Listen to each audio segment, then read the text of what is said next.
All right, so back to this Unit 2 toolkit. We have two more theorems to put on here. So again, the first one is the parallelogram adjacent angles theorem,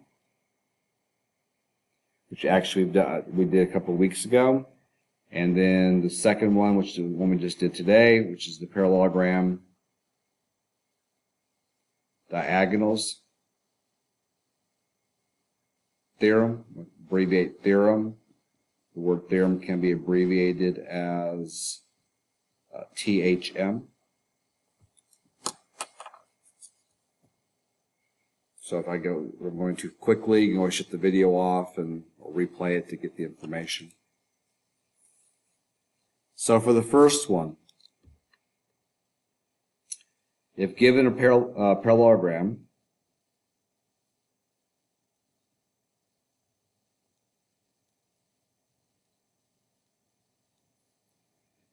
then the adjacent angles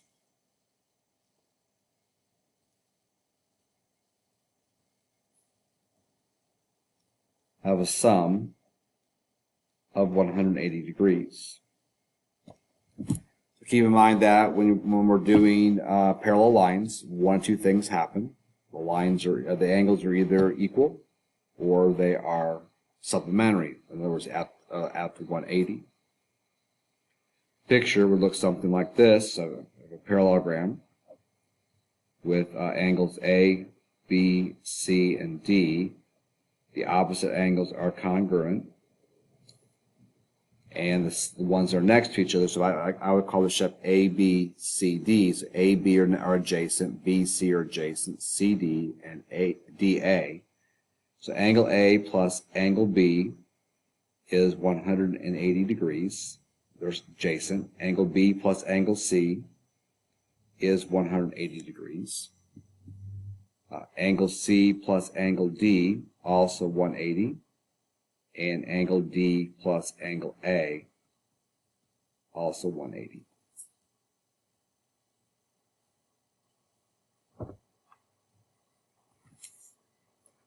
So if you need a moment to copy this down, go ahead and do that. And if I turn the video off, and then turn it back on when you're ready to continue. So for the second theorem, which we did today, so if given parallelogram,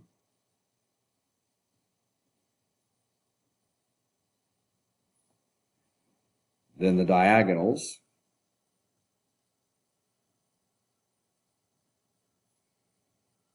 are congruent. That's the one we just proved.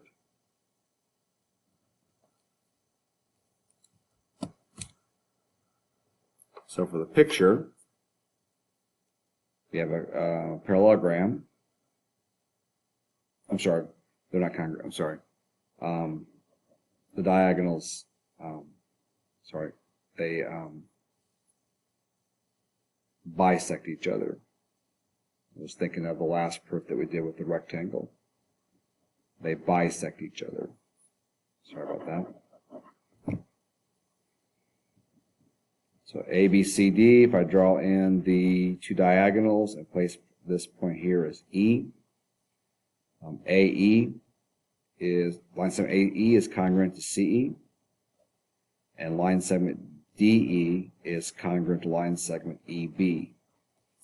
The diagonals of the parallelogram bisect each other. In other words, they cut each diagonal cuts the other one in half.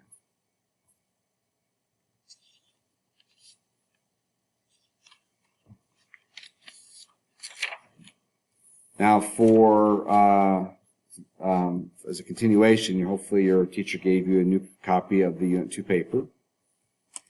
And we have two more theorems to write here. We have one we just completed, which is the rectangle diagonals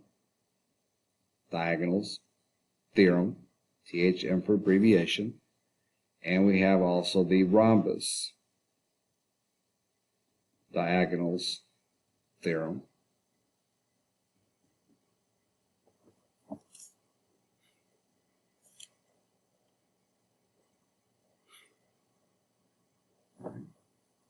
So, theorem is, if given a rectangle,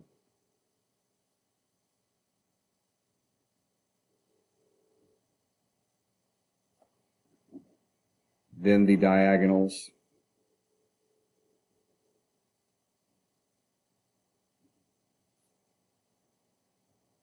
are congruent.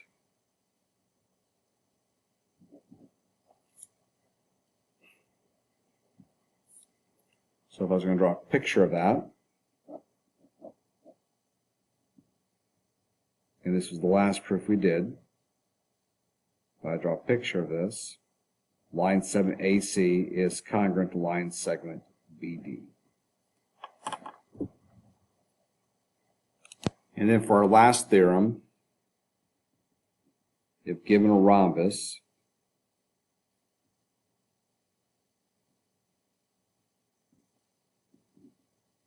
then the diagonals are perpendicular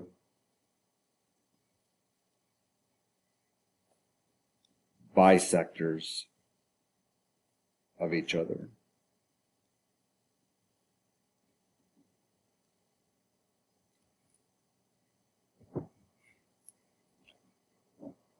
So I draw in a picture, and again we talked about this with line symmetry.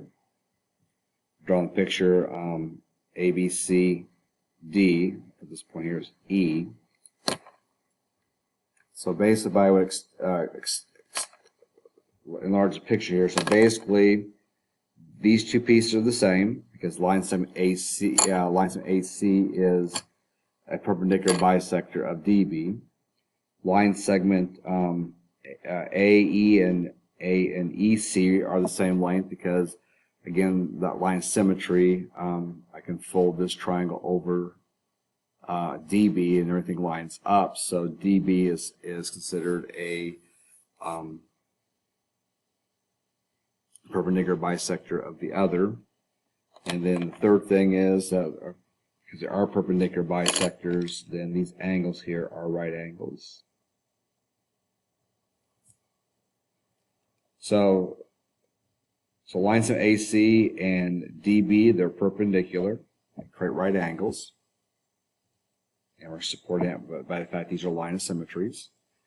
And then DE, line segment DE is congruent to line segment EB. That's these two pieces here.